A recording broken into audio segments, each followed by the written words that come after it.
antsika rehetra amin'ny anaran'i Jesosy Kristy tompony tenako. Voninahitra ho an'Andriamanitra irery any no mbola ahafahako mijoro vavolombelona amintsika tsirairay avy.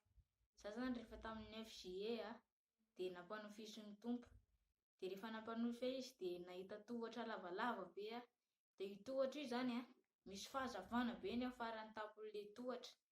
Dia hitako tao anatin'izany moa niakatra tamin'ilay tohatra sy ny tenako dia ny ray aman-dreniny ara-panahy dia ny mamako dia ny zokiko dia ny zandriko dia nisy mpiara-manompo aminay anankiray izay koa.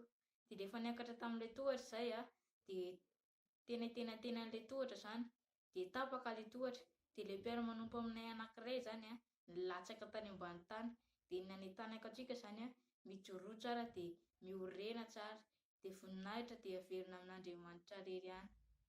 Masina ny Tompo, masina ny Tompo, masina ny Tompo, Andriamanitro.